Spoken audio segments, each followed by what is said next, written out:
बिस्मिल्लाहिर्रहमानिर्रहीम। लद्दाख में चीन और भारत में कशीदगी इंतहाओं को छूने लगी है और लगता है कि भारत एक दफ़ा फिर 62 का शिकार होने वाला है। लद्दाख में भारत और चीन के दरमियान मैदान लगने वाला है। दोनों मुल्कों में LAC पर शदीद तनाव पहले ही मौजूद है। मुतहारिफ फ़ौजें आमने सामने खड़ी हैं। सफारती और फ़ौजी मुज़ाकरात के तमाम अदवार बुरी तरह नाकाम और बेसूद साबित हो चुके हैं। इस जज्बाती माहौल में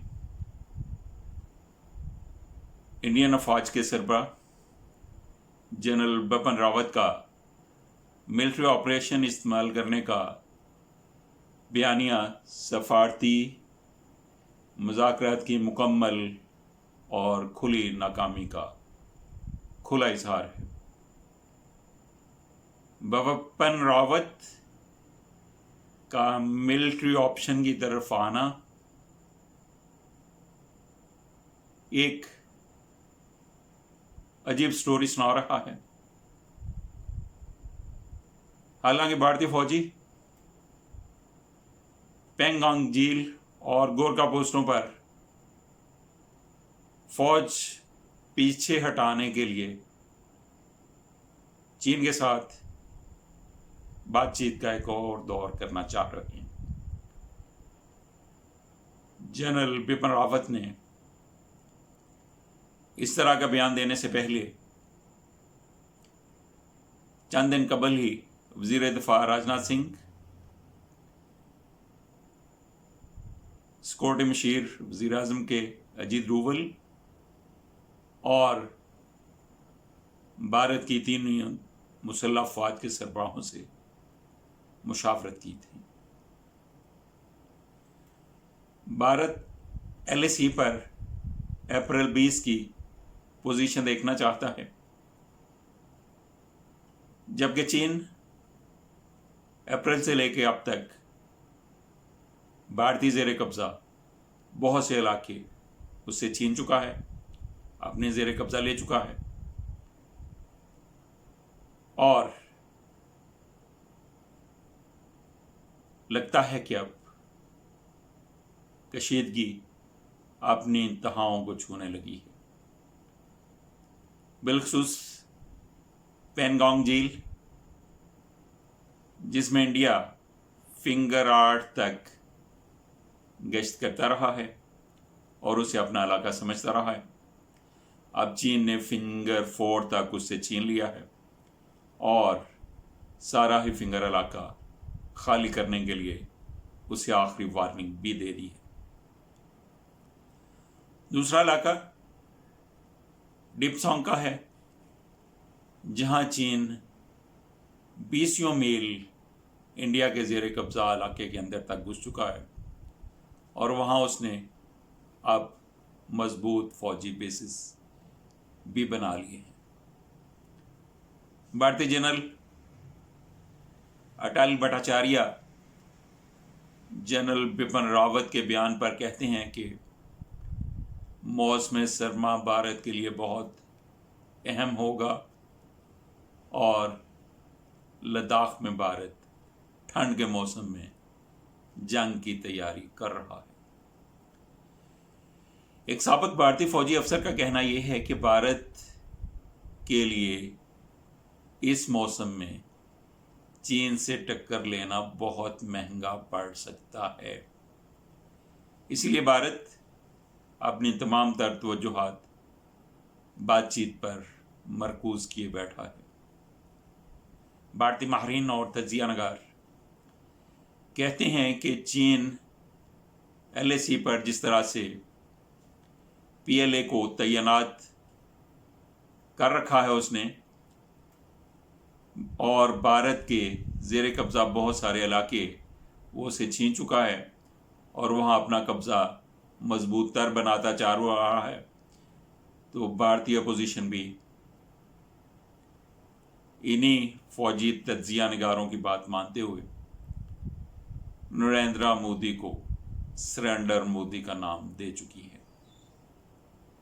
3500 किलोमीटर तवील सरहदी तनाज़ा पर 1962 में होने वाली जंग में भारत को इंतहाई शर्मनाक शिकस्त से दोचार होना पड़ता। सतह समंदर से 14,000 फीट से लेकर 22,000 फीट बुलंदी पर मौजूद कदीम कारोबारी रास्ता अक्साई चीन, वहाँ 32,000 किलोमीटर तक फैला हुआ इलाका चीन के पास है। भारत चीन पर कश्मीर के 38,000 मुरब्बा किलोमीटर इलाके पर काबिज होने का इल्ज़ाम लगाता रहता है, जबकि चीन इंडिया पर मैकमोहन लाइन के जरिए अरुणाचल प्रदेश में 90,000 किलोमीटर इलाका पर भारतीय फौज को काबिज समझता है और वो कब्जा उससे छुड़ाने के लिए पुरअज़्म है। चीन ने मैकमोहन लाइन को कभी तस्लीम नहीं किया और वो हमेशा भारत से ये इलाके खाली करने के लिए कहता रहता है। 1962 की चीन भारत जंग में चीन अरुणाचल प्रदेश में काफ़ी अंदर तक घुस गया था। इस मुकाम पर भूटान की सरहद भी है और इंडिया की रसाई यहीं तक है, असम तक, सिक्किम तक, और सिक्किम के कुछ इलाकों पर भूटान का दावा भी है। तिब्बत में मानसरोवर हिंदुओं का अहम मजहबी मकाम है, जहां वो यात्रा के लिए जाया करते थे। चीन ने अब हिंदुओं को वहां जाने से रोक दिया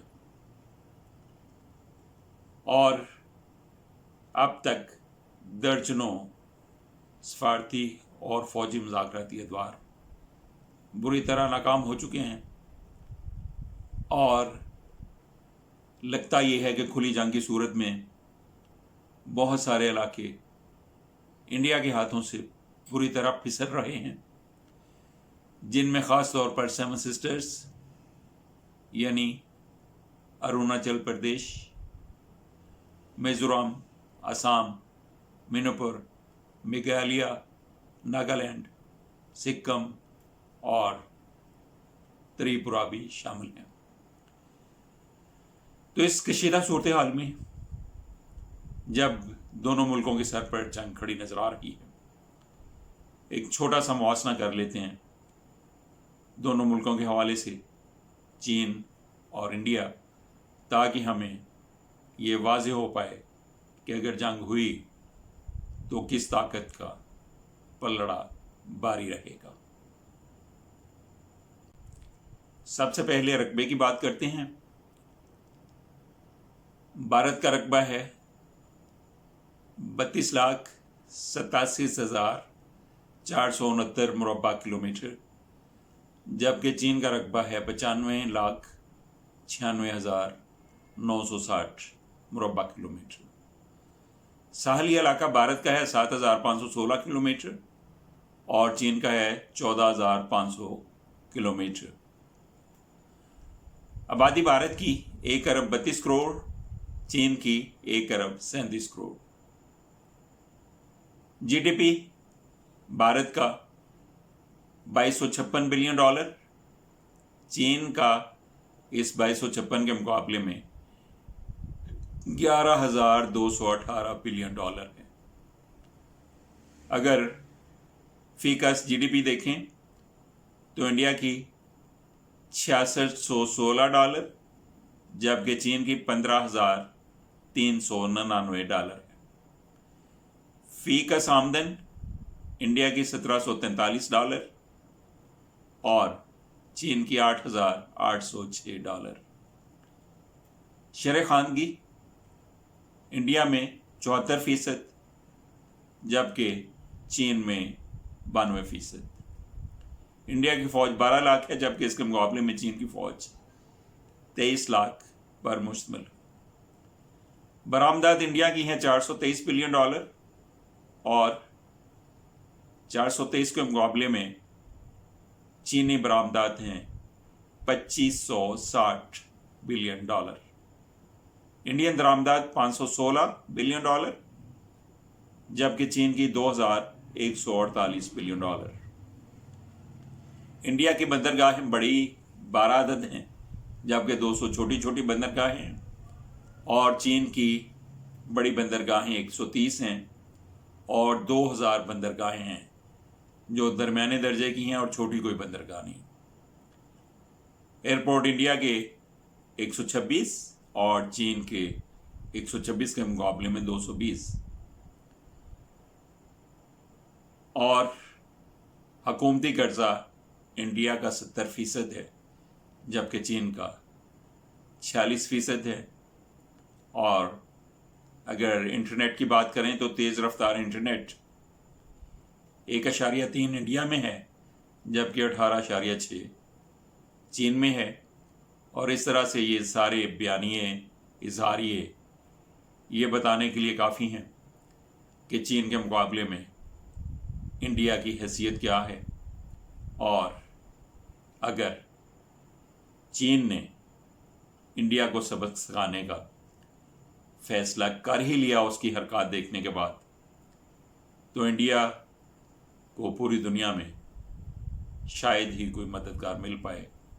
और फिर उसकी 7 सिस्टर्स जो चिकन नेक की वजह से उससे जुड़ी हुई हैं, और जहां अरसा दराज से आज़ादी की तहरीकें बेपाया अंदाज में फैली हुई हैं, आवाम में अपनी जड़ें रखती हैं, तो उस जंग के नतीजे में इंडिया को शिकस्त और का शिकार होने से कोई भी नहीं बचा सकेगा, और उसका हशर भी बिल्कुल उसी तरह से होगा जैसे शिकस्त खाने के बाद रूस अफ़गानिस्तान से भागा USSR, और फिर वो अपने वजूद को भी बरकरार नहीं रख सका और दर्जनों मुल्कों को उससे आज़ादी नसीब हुई।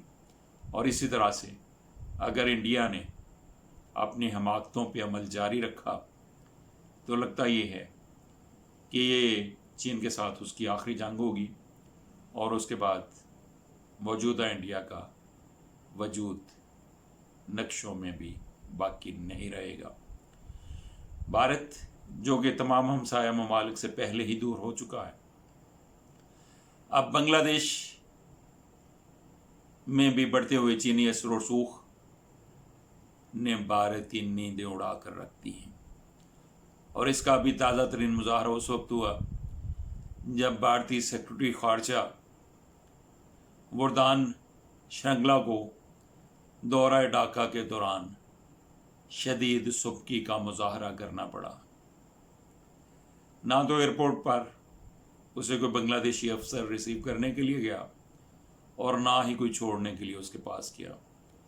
और बांग्लादेशी वज़ीर आज़म हुसैन वाजिद ने भी मुलाकात से पहले उसे 5 घंटे तक इंतज़ार करवाया, और इस तरह ये बता दिया कि अब बांग्लादेश पहले वाला बांग्लादेश नहीं है।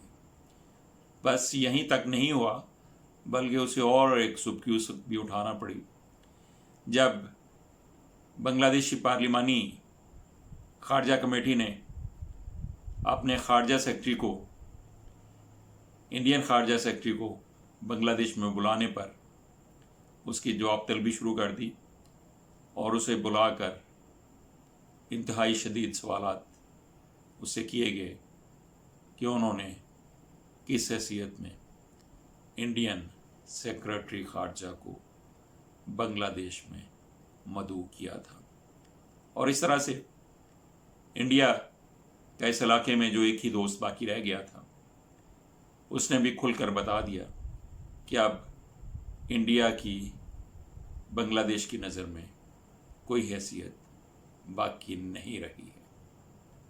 इंशाल्लाह फिर मिलेंगे किसी नेक्स्ट वीडियो के साथ, किसी अहम खबर पे। उस वक्त तक के लिए अल्लाह हाफिज़। अस्सलामु अलैकुम रहमतुल्लाह।